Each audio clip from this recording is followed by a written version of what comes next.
And I want to take all of Will's lines and run them back at you, as we have a lot of people to thank for making this happen, beginning with Will Lund and the inspiration to bring this pine grove here, which actually predated the idea of the tricentennial pine grove, but the idea that we will have this tricentennial grove. He invites everybody to come back in 2120 and re-celebrate, and we will rededicate the grove for the next century. It is my pleasure to serve as Vice Chairman of the Bicentennial Commission, and it is an honor that was brought about in part by the work of this governor and the legislative folks that you have among you. Without the support of the governor, without the support of the legislature, the Bicentennial Commission would not be where we are today. We would not be ready to commemorate the state's 200th anniversary of statehood.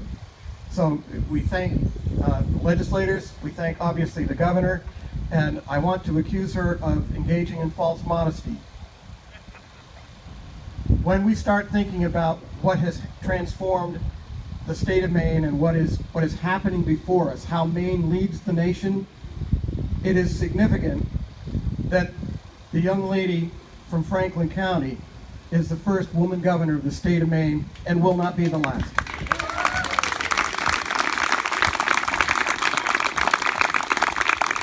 She has a habit of making things first, and we think the next few years, particularly the bicentennial year, will be made extra special by her engagement.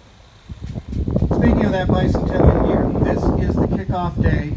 We had it as close as we could to the election, or the vote by the Maine public that propelled us to statehood on July 26th, 1819. We wanted to begin the bicentennial commemoration as close to that date as possible, in part because of these tricentennial groves, because we wanted 2 growth years, and we wanted to get the idea out to communities across the state, whether they're municipal, county, federal even, corporate, family, ethnic.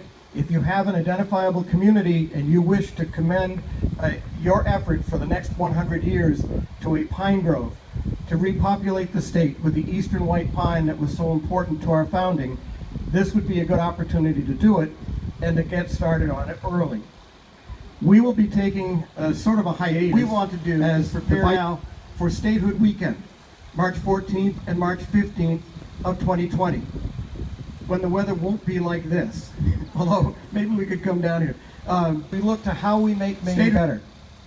And it could be something as simple as a $250 grant to a school teacher to show how to teach Maine history better. It could be something as grand as a $10,000 project that attracts additional funding from the corporations and individuals that you see featured here below. And obviously the invitation for others to join in.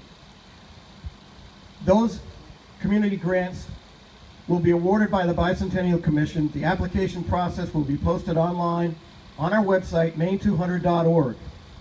In addition to that, and interspersed throughout the crowd here this afternoon, are directors of Maine's Cultural Affairs Council agencies.